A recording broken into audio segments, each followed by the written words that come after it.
Hi, I'm John DeDakis. I'm a novelist, a manuscript editor, a writing coach, and a former editor on CNN's The Situation Room with Wolf Blitzer. You're one-to-one with me, and I'm one-to-one with psychiatrist Dr. Paul Dobransky. Paul was a first responder to the Columbine mass shooting at Columbine High School almost exactly 25 years ago. Since then, he's gone into private practice where he deals with a lot of issues that we're going to talk about and drill deeply on. Paul, it's great to see you. Great to see you, John. Been a It's little been a while. It has. I mean, we met, I think, 25 years ago at the University Yes, of Georgia, the Harriet Austin Writers Conference. You and I were both that's right. budding writers, and and you were very helpful. You've been very helpful to me over the years as we've had some excellent conversations. But first, since we're on the anniversary, the 25th anniversary of Columbine, and school shootings and mass shootings have proliferated in a big way since then. Here's my question, just to start it out, because what I want to do is I want to talk quickly about a number of the issues that you deal with. Quick answers on each, and then I'm going to circle back and we'll drill down. So I want to go macro to micro. And so I guess the first question is that and correct me if I'm wrong, my perception is that just about every mass shooting is perpetrated by a male. Is that correct? Al- Almost everyone. Why Yes, is almost that? everyone. Why is that? Oh boy. Um, it's multivariate. There are a lot of variables. There are a lot of contributors to it. A lot of this has to do with what are the differences between males and females when it comes to mental illness and specifically to mood disorders. I will say the number one, well, maybe you try to guess, what's the number one psychiatry diagnosis, the most violent psychiatry diagnosis? Some people would guess really exotic things, but it's not. It's what? Depression, just major depression. Uh-huh. It's the most violent diagnosis, more than bipolar, schizophrenia, all the exotic conditions that people can have. And part My of the hunch reason for is this is that, oh, go ahead. my hunch is that women have an emotional safety valve. It's okay for them to cry.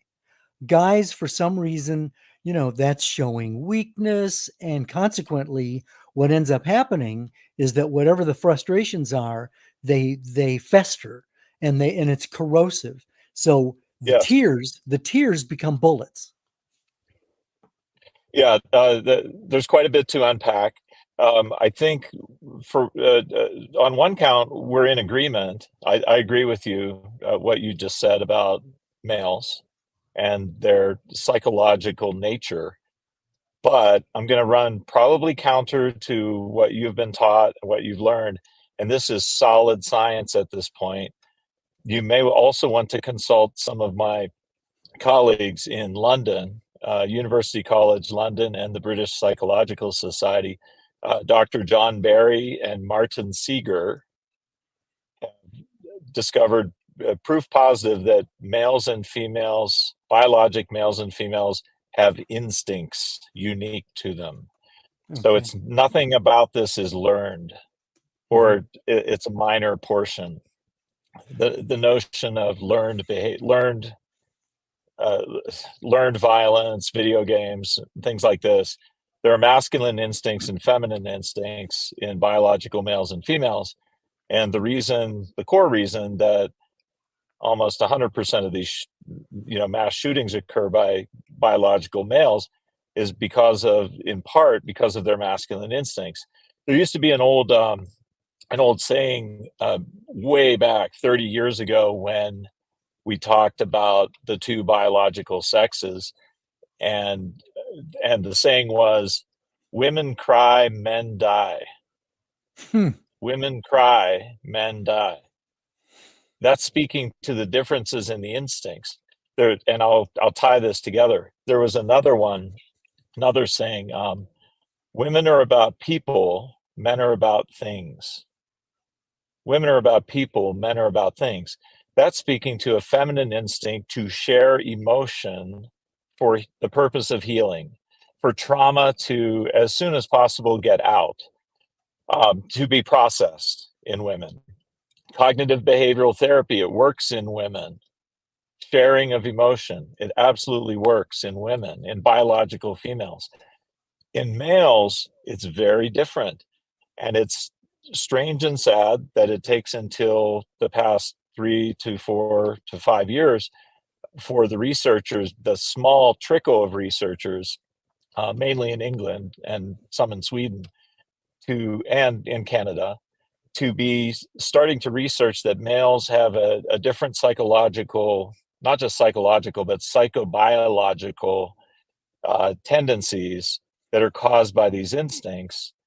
And males will instinctually hold on to emotions. The third instinct discovered about males, the third masculine instinct, they call them archetypes after Carl Jung.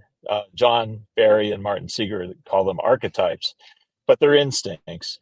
The third one they discovered is a stoicism instinct, to hold on to the emotions, not express them publicly.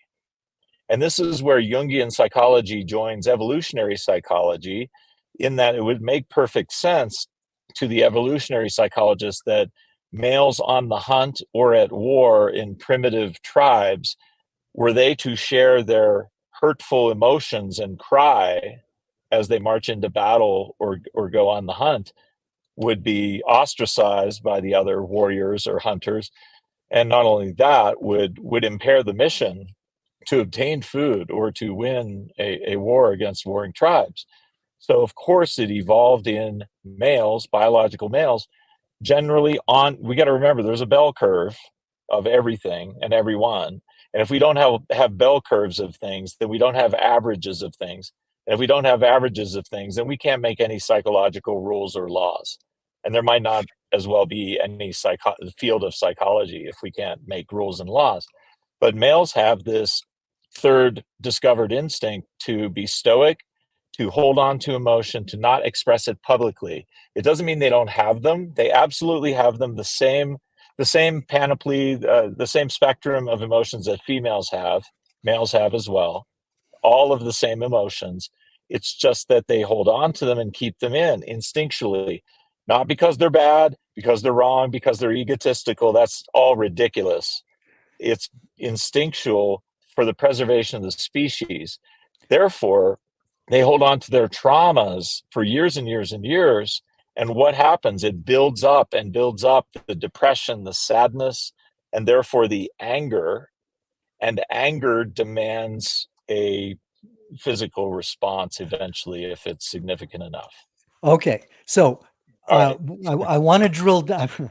I want to drill down on that, but let's set that aside for a minute. But because you talked about biological males and biological females, we are now living in an era where the perception is that gender is fluid, and that gender reassignment is politicized, and so I'm sure you, maybe you don't, but do you treat people who are struggling with their biology and are considering changing genders? Oh, absolutely, absolutely.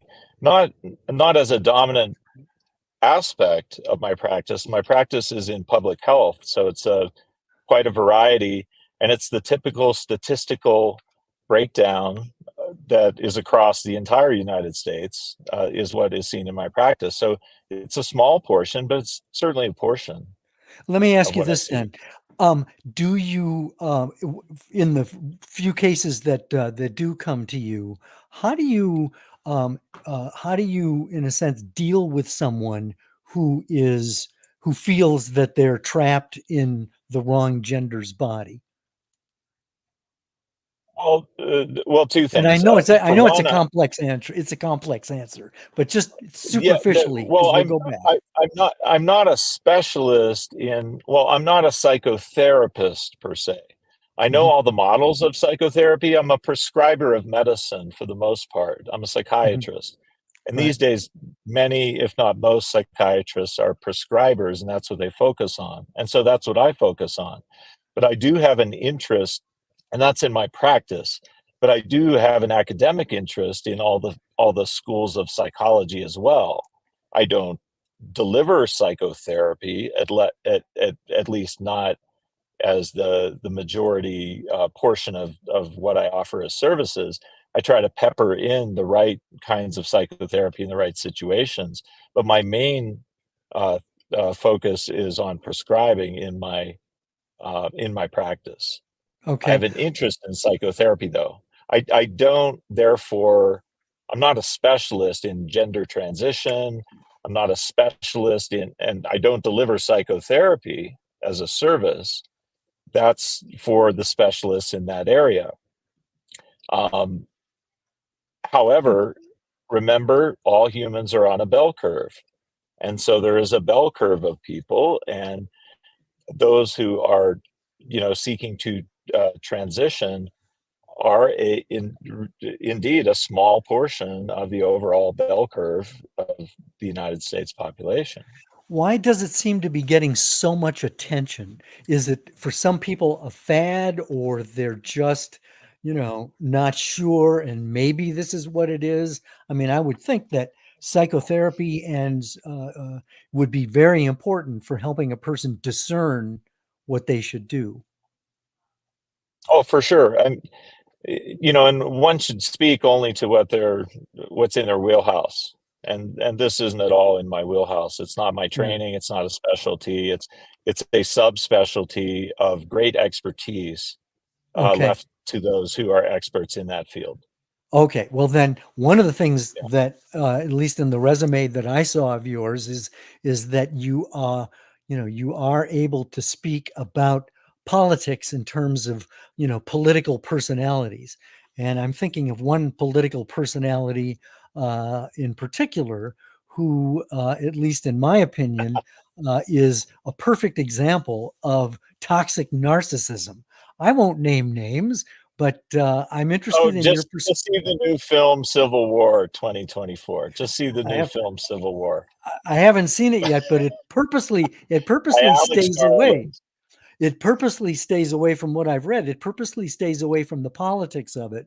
But my question is, why? I mean, the Republican Party seems to be a Trump cult. Why is that psychologically? What's going on there? Well, John, I gave you a very old resume of mine. I really don't like politics at all today. I think it's all evolved into kind of gladiator sport and a circus What's a for blood entertainment. sport? It's I'm not interested in it. I am interested in narcissism a lot, very much so. I've spent most of my life studying it. So I'm very interested in that, but I'm not at all interested in labeling individuals that I've never met. sure. Um, I can say this. This is very important to say about what you just mentioned. You said toxic narcissism. That's Redundant. yeah. You're the editor. It's utterly redundant. Toxic is slang for narcissist or narcissism. And if there's anything that I could offer you or your public on that matter, on that term toxic, it's that nothing specifically is toxic. There's no such thing as a toxic anything, and I'll tell you exactly why. Toxic, I suspect, means narcissistic. It means all the characteristics of a what Aristotle would have said is not a good person, a not good person. The ancient philosophers were interested in this first, and Aristotle is one of the most notable on this matter. But to seek to be a good person is to seek to be someone of virtue, more recently, we would have called it character virtue. I like that the best. Shakespeare talked about that. Today, in the last 15, 20 years, maybe they call it emotional intelligence now, or even authenticity. So that's the opposite of narcissism. To be a good person is to be a mature person who has good boundaries and ethics and generosity, but not to a fault, and has self-respect as well and dignity as well. All the character traits that Aristotle would have called the virtues, and that George Vaillant would have called the mature ego defenses.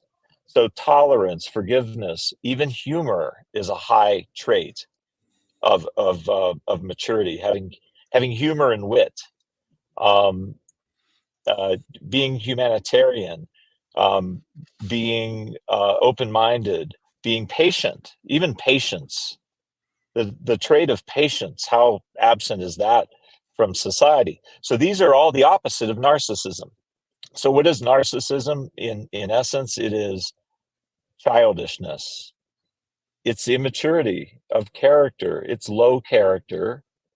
It could be criminal, but maybe not. But at the very least, it's childish. It's lacking in good boundaries. It's lacking in ethics. It's lacking in goodness and generativity and generosity and beneficence. That's narcissism. And the experts on it are very old, Heinz Kohut and Otto Kernberg. The self-psychologists were the experts on that. Okay, so this, I'm And getting that's the what impression. Okay, so I'm getting the impression that this is your wheelhouse. Well, narcissism is one of my 3 wheelhouses, probably. Yeah, What are the other narcissism two? and character growth. The other 2 are specifically the new emerging field called men's psychology Uh-huh. that studies biological males as having different psychobiologic behaviors, traits, and principles to study. And it's starting And to the become well-founded in the and research. what's the And third? the third is human courtship, maybe one Ah, of the last great mysteries in psychology. Although I John Gottman has made great strides in the area of committed relationships, but perhaps not dating. I Dating had and boyfriend, girlfriend. there was a woman I worked with at CNN way back when. She was gorgeous and she was going through a divorce. And she said to me, in just sort of an offhanded way, she said, I always seem to fall for the bad boys. And I remember asking her, I said, why Yeah. is that? And she looked stunned, like no one had ever asked her that before. And she paused and she gave it some very serious thought. And she said, I think those are the only guys that have the confidence to approach me. The So, masculinity, well, confidence and masculinity. right. It is a But trait of masculinity to be what she's calling a bad boy. Means he sees himself as high status, not in an arrogant way, but in a healthy pride way. He he saw actually himself has as accomplished things. he had confidence, which was He had attractive. dignity. Well, but Yes. he was also abusive. So that's that. Right. So that's what I think you try to do in your counseling with men, is to try to help them uh, walk that line between being a guy, but also being, I don't know, loving. Yes. Yeah. Well, absolutely. That ties to what we were saying about toxic anything. Let me finish that thought.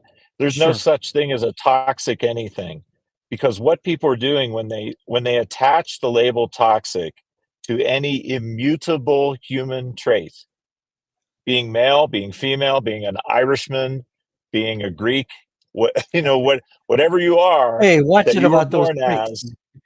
I know, buddy. I know, buddy. But if you attach a pejorative to an immutable trait, then you are just a bully.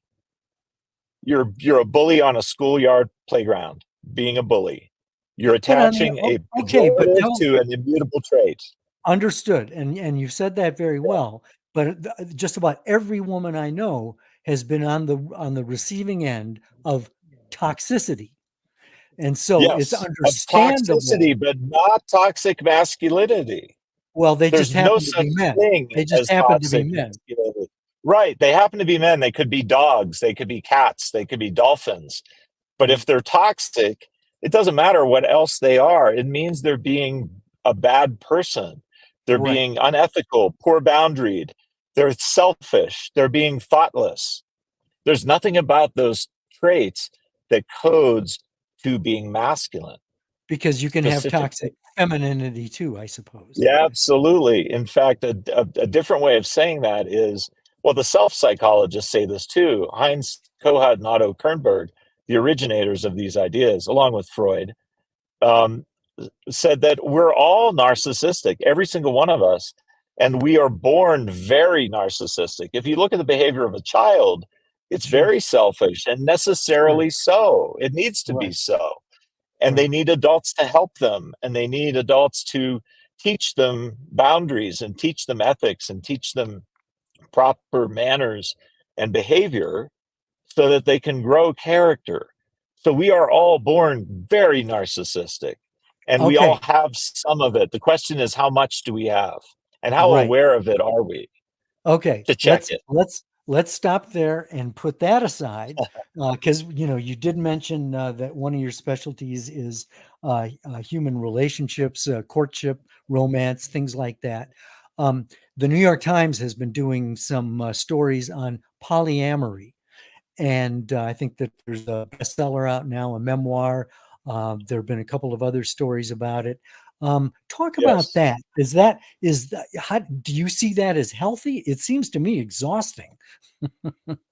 Yeah, I saw that in Vanity Fair as well. Oh, Yeah, there are a couple new, at least one new memoir about that. Um,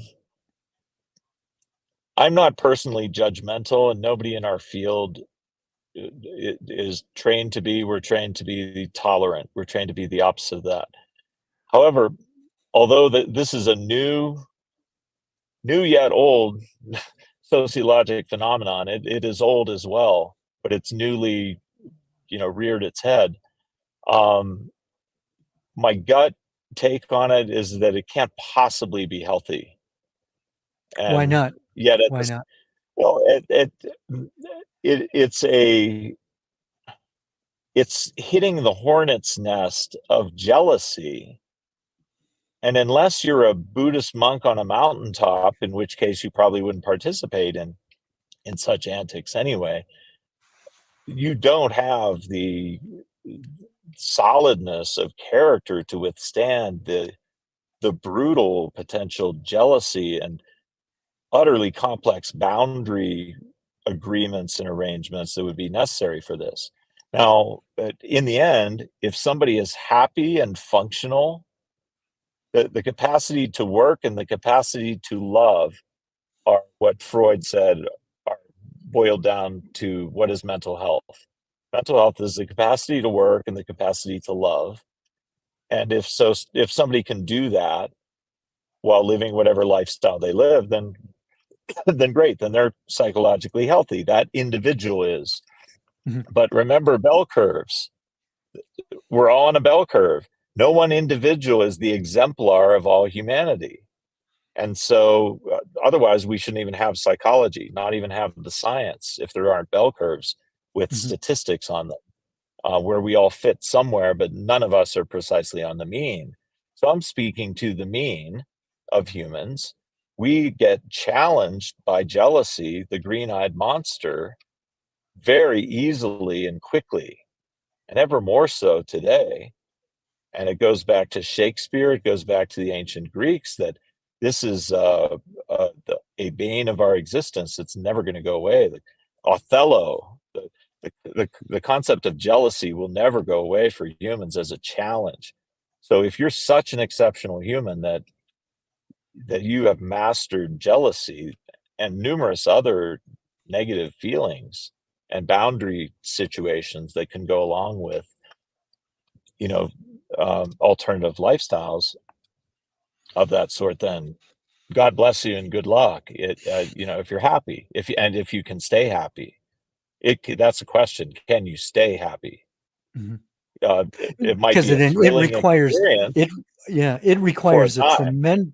tremendous maturity of being able to communicate with another person. It involves trust, which is Yeah. often, I would imagine, breached and so on. Let's set that aside.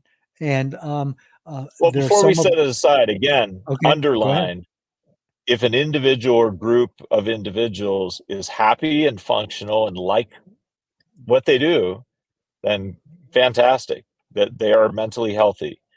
But that doesn't mean that their one example is true for all of humanity or those on a bell curve of Got it. behavior. Another question. We're living at least, I shouldn't generalize, but I can anecdotally say that there are people in my life that I come across a lot who are dealing with anxiety or suicide thoughts, suicide ideations. A couple of people have just in the last month have said, I don't want to be here anymore. Um, you're a psychiatrist, but what advice can you give to a layperson on how they can be supportive of someone who is dealing with anxiety or dealing with suicidal thoughts? Obviously, professionals need to be involved, but that's expensive. Sure. Yes, yes. Well, it can't be done without. That is a medical emergency. That's the highest calling in medicine, is to prevent death. There's nothing worse than death, and there's nothing higher or more important than preventing death. So it must be prevented. Um, there will have to be professionals involved, and calling 911 should be top of mind to those in that situation. But the first thing I thought of when you start describing socially or professionally noticing, you know, events like this or an uptick of this, the first thing I thought of is the somewhat recent results of the many decades long Harvard happiness study that came out, I think, a year and a half or 2 years ago, whose study was of Harvard students over many decades.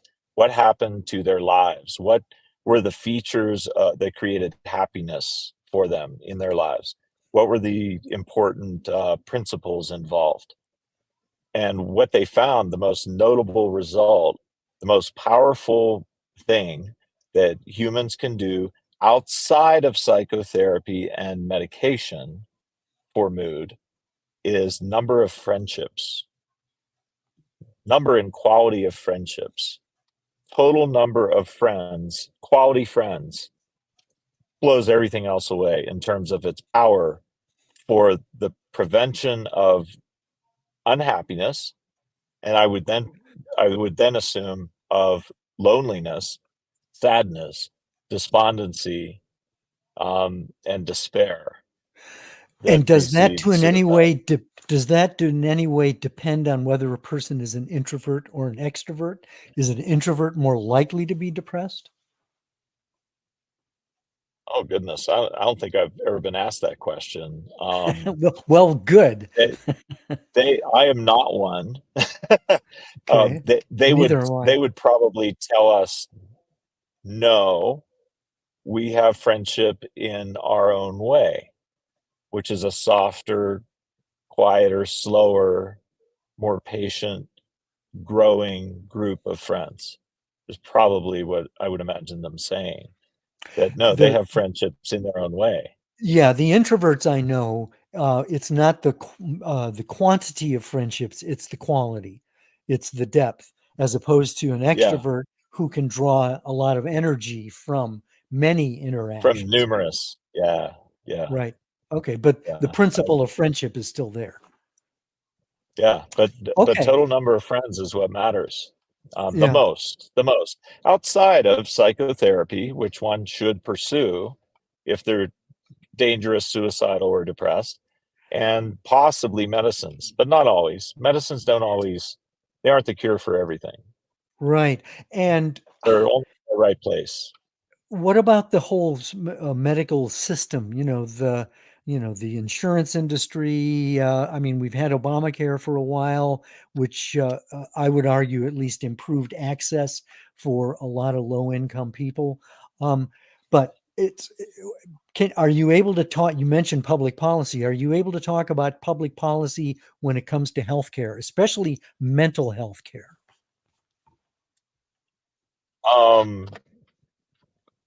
I mean, funding is always an issue in public health. It's always an issue, right? Because it falls to the bottom of our society.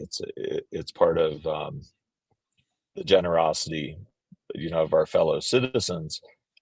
How much of that is there? But if there are, big foci for the next several years, it would probably be youth and the effects of technology and even social media. And who knows what AI is going to do in this arena, but it's the youth. We need to focus on the youth. They're hurting almost globally, males and females. And then the area of half the population is biologically male. And in the mental health arena, strangely, and almost in a mirror opposite way, because in physical health, in primary care, internal medicine over the decades, females have been neglected and assumed to have male-like processes, at least earlier in the history of medicine, physical medicine. But it's flipped in behavioral science and the delivery of behavioral health care, in the sense that males have been assumed to have the same traits, needs, processes, and curative measures that females have, and they don't, at least not all. There's a lot of overlap Sure. between the masculine or biological male and female bell curves. There's a big overlap between those two curves, but the means are different in behavior. And why even go to psychotherapy? I mean, the reason males notoriously don't go to psychotherapy is not that they're all of them egotistical and narcissistic and therefore toxic, but simply because it harms one of their instincts, this third instinct discovered by Berry and Seeger, which is to be stoic and not to publicly express emotion. If they're asked to publicly express emotion, that doesn't really, on the mean of the bell curve, help them that much. You know what does? Some of the newer emerging psychotherapies that are more goal-oriented, goal-directed, set a goal out there and go try to achieve it. And if you can't, let's keep talking about how do you build skill to reach that goal. If biological males reach goals, generally on the bell curve, they feel way better in their mood. That's what they need. I'm generalizing, of course. Sure. But that's the general principle that's different, that needs to Okay. be addressed.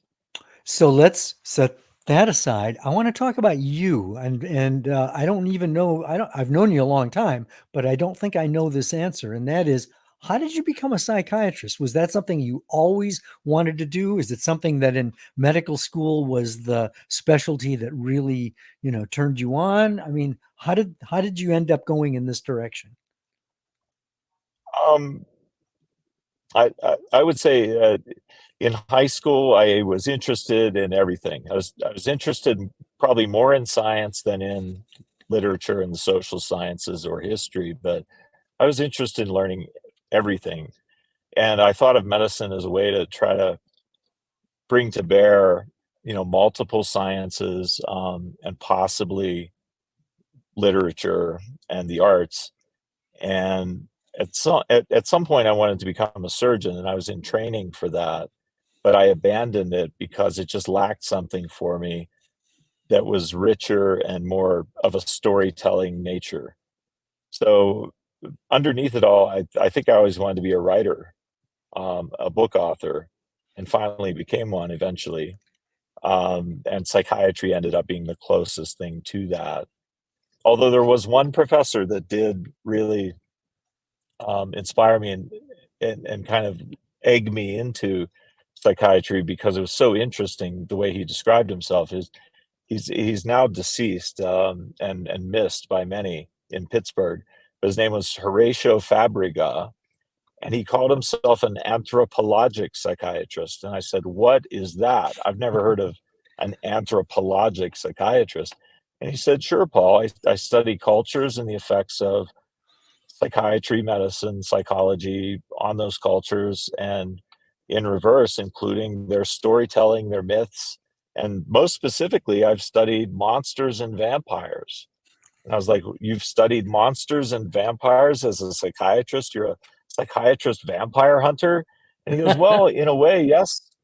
In a way, yes, Paul. Do you understand that all the way back to Beowulf and before that, monster myths have existed throughout all human history and all cultures around the world, even those disconnected from each other, to teach its people about narcissism.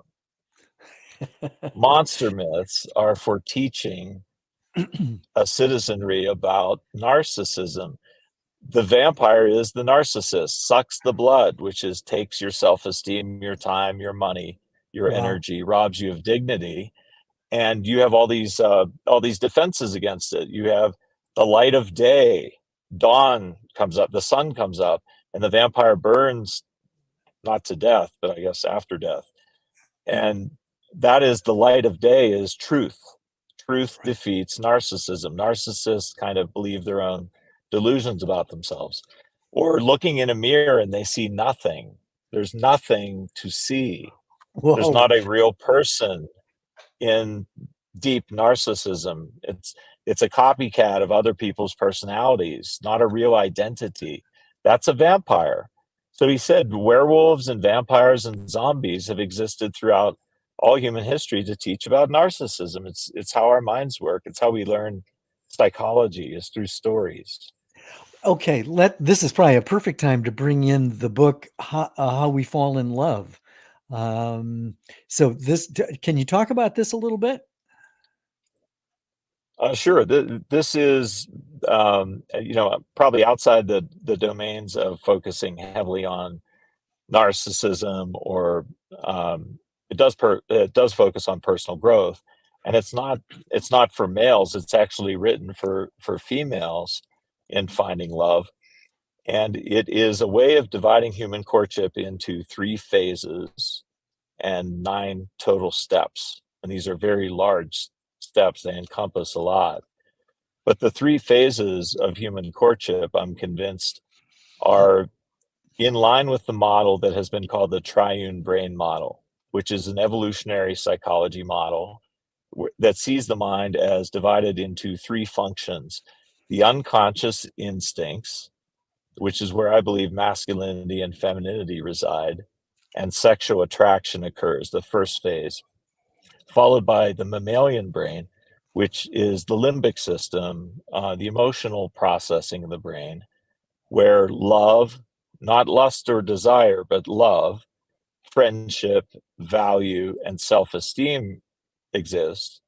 And that's the second phase of human courtship, which I would call emotional attraction.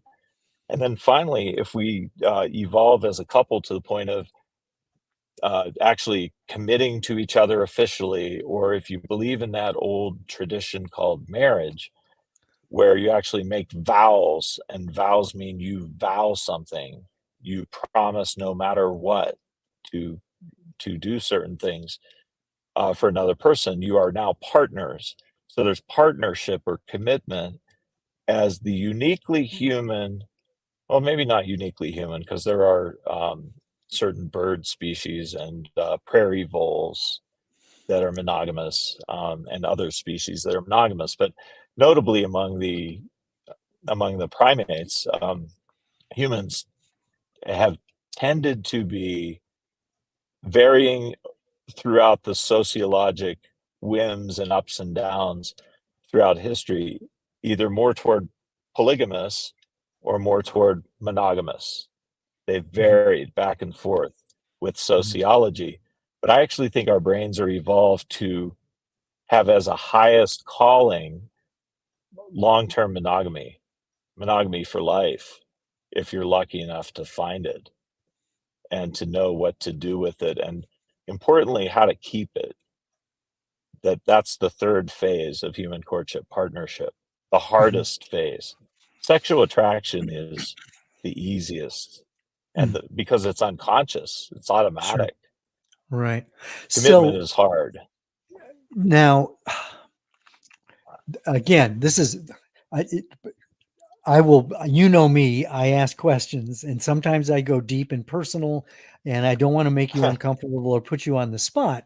Sure. But obviously you've written a lot about this. You have strong knowledge about the principles involved in this. But let me turn the tables, because the question now is, how have you gone about applying these principles in your own life in terms of relationships and so on? I mean, it's been a long, I met you when you were still single. So did you get married? Right. I did. Yeah. Good. Yeah. Yeah. I've been married 11 years. I have a 9-year-old son, who's a wonderful, bright little boy. So yeah, that's what happened to me. But I dated a long time. I looked Mhm. for a long time, and I was very, very avoidant, and rightfully so, for a long time, avoidant of committing unless I found not just who was right for me, who and what was right for me, but who and how I could give the most, from who I am, uniquely am. So, How finding did, that kind of match in a how person. is there, based on your experience, how does one discern that the other person is right for them? How did you figure that out? Oh, there's so much to it. I mean, that book is, 380 pages and some. And I've actually written 14 more books after that book that are Oh, updates to I'm, that I'm way book. So behind. there's I'm way behind, Paul. I'm so sorry. well, they're not that public. They're not by major publisher, but that's 5,000 written pages on human courtship. So there's a lot to cover. But I thought the easiest way to make it digestible for the public is to say there's three phases. There's you first meet, and it's unconscious and wordless, and it's based on masculinity and femininity. You develop a sexual attraction. That comes first. How far that goes is up to you. It may go nowhere. It may not lead to more than one date. It may not lead to any dates, but that's the first phase. That's followed by, do we have enough of a personality style match, and do we make each other happy? Maybe do we make each other laugh? Do we make each other feel pleasant feelings that are a respite from the stresses of life? And do we do it mutually and equally? In other words, are we becoming friends on top of potential lovers? Whether you consummate that is up to you and your belief system and so forth. But but the passion could be there. The passion is there. And now we're friends. And what is a friendship? Aristotle had three different definitions of it. My boiling down of that, along with modern theory on the matter, I come up with this definition of friendship in detail. It is consistent, mutual, shared, positive emotion. Friendship is consistent, mutual, shared, positive emotion. If any one of those four variables is missing, the friendship is lacking something. Consistency is a must. You need to expect that things are generally going to be the same every time you see a friend. I'm seeing you after physically seeing you after 25 years. 3 weeks ago, I saw my friend Andy from college, who now lives in Paris for the last 30 years. I haven't seen him in 30 years. And it was like no time had passed. Consistent. Mutual means it's fair. I scratch your back, you scratch mine. But it's more than just that superficial aspect. It's I really care to be fair to you. And I really want you to be kind and giving back to me to somewhat equal amounts. and we just do that naturally. So mutual. Shared means it can't be from afar. It can't be from 1,000 miles away. We need to at some point do things physically together. We're humans. We're meant for physical, in-person experience and contact. So mutual and shared. And then finally, positive emotion. So friendship is positive emotion. We make each other happy, simply put. Generally, we make each other happy in a consistent way. We're mutual sources of happiness to each other. That's what friendship is. And that's synonymous with love. There's love in friendship. There's love between two platonic friends, but there's also love between two romantic partners. And that is a friendship. And it's not lust, it's love. Now, there is lust, good lust, or called desire, which is necessary for a romantic relationship to last. But there also has to be friendship or love, which includes trust. Trust is a must for the female. The male needs to be trustworthy. It's huge. It's the biggest aspect. And then for the male, he needs to be accepted. He needs to be welcomed to the enduring bond, which is, in a way, is kind of maternal. So echoes of Oedipus and Freud. So those are the most crucial friendship feelings and emotions between, and this is between a straight couple. It would apply just as equally, to any couple of any love is background that feels, love is love, but love has to have polarity. Why? There needs to be some kind of polarity. Well, if we're identical twins, then what do we really offer each other? But if we are different from each other, but complementary, we offer different things that make an even stronger team, stronger bond. There needs to be some polarity, whether it's masculine, feminine, or the more confident and the more nurturing distinction, or the more analytical versus the more creative person. There needs to be some kind of polarity. It's like when Harry Met Sally, you see all those couples in that old romantic comedy where we've been married 50 years and it's because he was the creative one and I was the more analytical one. They're opposites. Opposites attract at the same time that birds of a feather flock together, meaning we do need to have similar beliefs, similar intellect, a similar IQ, right? Probably similar religious and political beliefs, probably, which is highlighted these days greatly. We probably need similar values, things we think are important, and we probably need somewhat similar goals, or at least dovetailing goals that could work together with each other to empower each other. So all of the above is necessary. Okay, so you do a lot of writing, and you do it online, and it's primarily on Substack, and that's how I, in a sense, reconnected with you, because I've seen some of your writing, and you do some podcast interviews. So talk briefly about what's menspsychology.substack.com. Is this your primary outlet for your teaching? I think there are two primary outlets there on Substack. One is menspsychology.substack.com, and that is for this new emerging field of men's psychology and which psychologies work for males. What news stories might be compelling and interesting, either for males or for those who want to learn about males and how they think and what gets them better and gets them growing and improving. And then the other most notable Substack, I have, I think, 10 Substacks. Okay. Oh my. The other most notable one, because I have a lot of material from the last 20 years. I've all kinds of numerous videos, audios, writings. It's the place where I'm putting them all and releasing them all, much of which has been kind of buried for the last 10 years. I've just been writing for 10 years and not producing outwardly to the public. I've been Right. really heavily working on the content.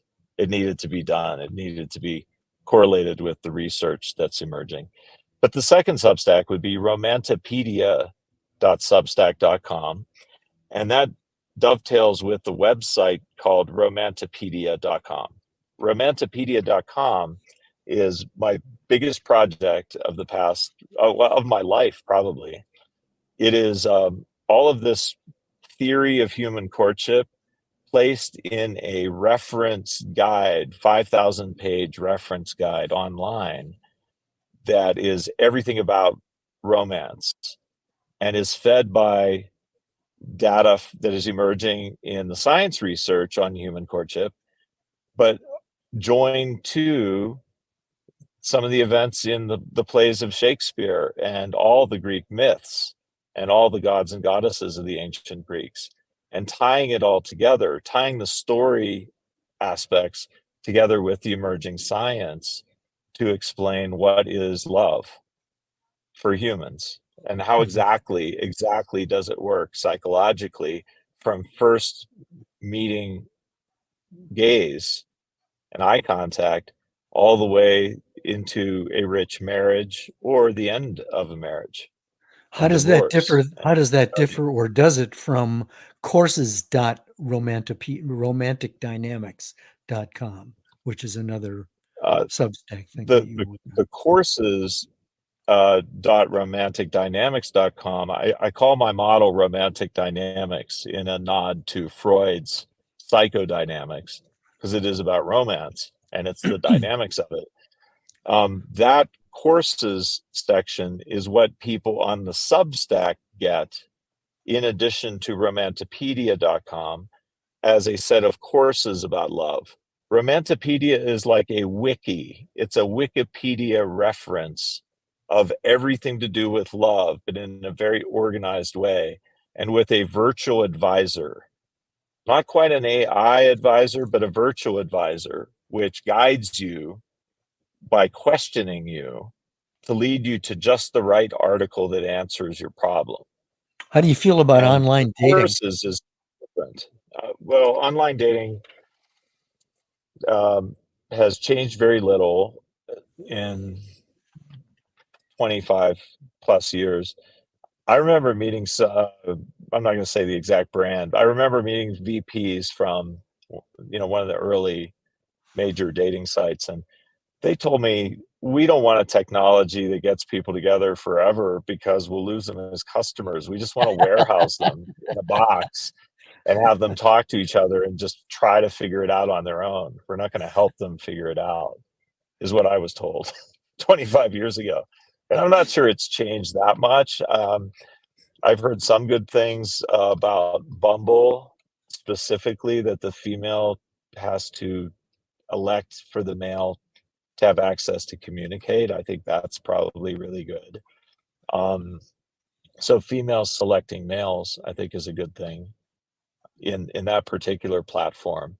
But beyond that, there's no specific training. Well, there's really no model that I know of human courtship that's top to bottom complete. The closest thing would be Dr. John Gottman's incredible, razor sharp, mathematically accurate, lifelong research on committed relationships, on marriage specifically, and what makes that work. He's got it nailed down. How can people get in touch with you? Probably most easily through going to Substack. Okay. Any one of those things that Substack, menpsychology.substack, or romantipedia.substack. Okay, so let me just put those. I'm also an author at Psychology Today. I'm an author at and a writer at, and so they could probably write me through Psychology Today as well as a query. Okay. So menpsychology.substack.com would get them to you. Romantipedia.substack.com, people would get to you there. Okay, good. Yeah. So obviously a lot of your writing is nonfiction. but you quote from a lot of literature. Have you thought about doing any fiction? Not in 30 years. I know that. I know you have that gift. I'm not sure I've ever tested whether I do, but I did try writing a book, a fiction book, a novel once when I was in my 20s, called Bathsheba. That's right. The, And yeah, the wife of King David, you were or very actually kind. the wife of the general that King David stole. But Uh-huh. yeah. You were very kind to blurb Fast Track, which was my first novel, Oh and yeah. my protagonist Lark Chadwick had an email exchange with you in, I think, Troubled Water, because she was trying to solve a murder, and I think that I can't. It's been a while since I wrote the book, so I've forgotten now. But I remember having her reach out to you, and so your email responses to Lark show up in the book. Oh wow. Oh, Yeah, that's really cool. yeah. Yeah, yeah. I took a stab at that, but that's your gift. There's a I could say a colleague, is really a teacher of mine from when I was in college. You may know this person, Kathy Reichs, or used to be named Kathleen Reichs, I'm not sure. I don't. Reichs. She writes the murder mysteries, Bones. She wrote the Bones television Oh, series, sure. but she's Okay. a forensic anthropologist. Okay. And I really loved having her as a teacher on Semester at Sea many, many years ago when I was an undergrad student. Yeah. But you and her are probably the only novelists that I directly know. Well, Um, I would think that you would probably be a tremendous novelist, and I would encourage you to think about that. What I meant, I know in your resume you mentioned that I think Penguin is interested in having you write a memoir. Is Are you going to be doing something like that?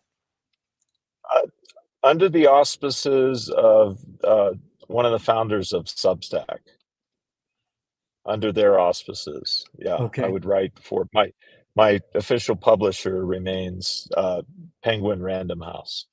Yeah. Okay. Okay. We could go on, and I hope we get a chance to talk again because, um, uh, in fact, Lark, my protagonist, is thinking of going into psychology, um, and I'm fascinated with it because you and I have had some tremendous conversations. You were very helpful to me. Probably 20 years ago. I think one of the things you said to me was, "You're too nice." And Yeah, I yeah, remember.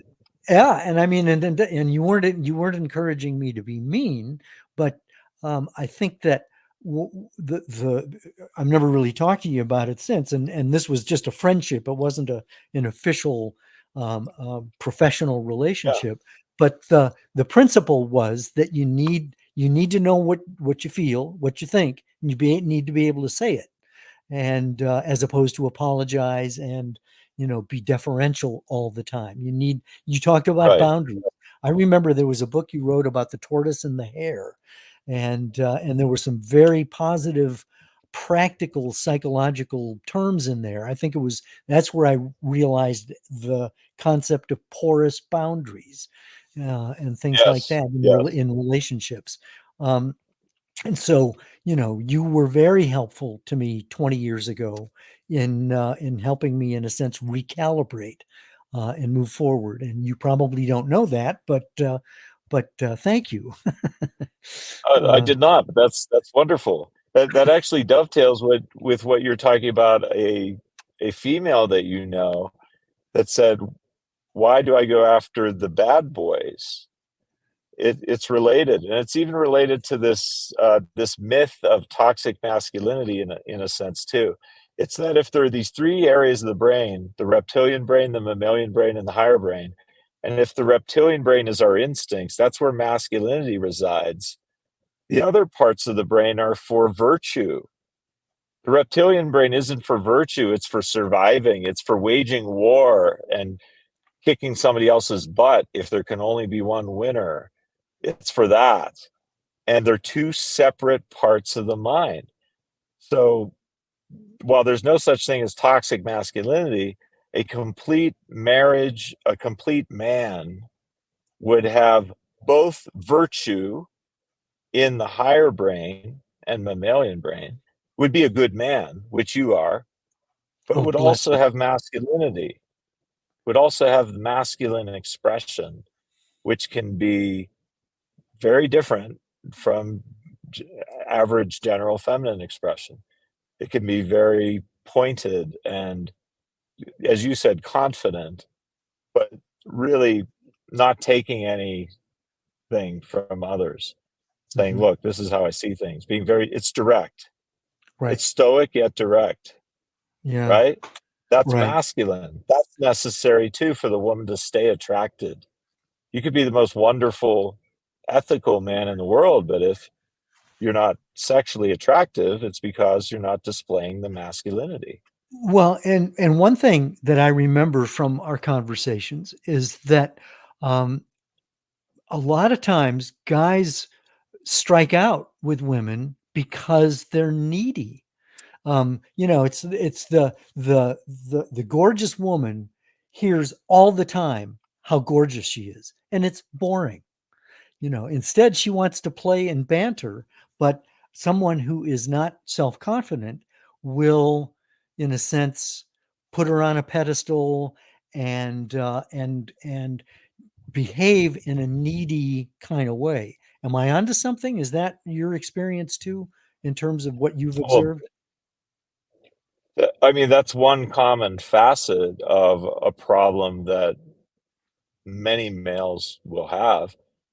What's really cool and interesting, I think, about dividing human courtship into 3 phases and 9 steps is that there's nothing that can't be explained through the science. There's no event like, what is a bad boy? Why do women go for bad boys? Because they're very masculine, that's why. But they're a bad boy because, well, they're bad because they have a poor character. Right. They're lacking in boundaries, they're selfish, but they're also masculine. Right. That's what attracts.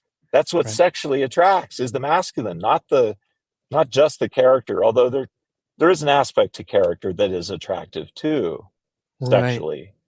But it's not as powerful as the bully on the beach that kicked sand in the Yeah. nerd's It's face. the nice The guy winner, comes the nice the, it's the nice guy that loses, right? the nice guy loses, except Okay. as a friend and supporter, and that's not what a lot of people are wanting to sign up for, just to be a friend Exactly. and supporter. They're Whew. into wanting romance.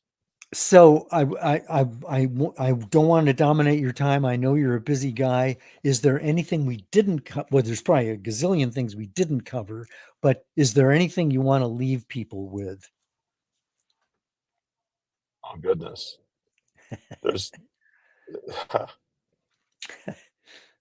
for all of our technological advances and all of these years I've known you and all of these years you've thought about these things and I've thought about these things, the world is as lonely or worse than it has ever been.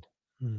Lonelier for people living next door to each other or in the next room, or even a married couple living in the same house, in the same room. It's never been lonelier. And And why? Why? there seem to be more enticing forces of creating discord and discontent that is probably somehow profitable somewhere, or is a release valve on terrible emotions. There's a lot of trauma. We traumatize each other badly in the world. There's probably more of that than there is power in the force of being patient and good and kind, and it's not as newsworthy. As one publicist of mine from many years ago once said, "Paul, you don't get on the news for helping an old lady cross the street. And I'm like, why don't you? I wish we Journalism has did. We changed. should. Journalism has changed to a Yeah. certain extent, and there are more feel-good type stories. But you're right. Yeah. We are deluged with negative messages, right? Yeah. Yeah. And also, love is love. And if people have loved each other throughout all of human history, kind of notably, biologic males and females have often loved each other. Um, why would they hate each other so much today? They love each other. They don't hate each other. Why do they write so many stories about how hate-worthy the other biologic sex is? Yeah, yeah. That's just an atrocity. We love each Well, other. yeah. Well, all you need is love. Here's my my love mug. Oh, nice. That's great. Paul, it's been great to talk to you. I'm John DeDakis. You've been one-to-one with me, and I've been one-to-one with Dr. Paul Dobransky. Paul, this was a treat. Thank you very much. Thank you, John. Me too.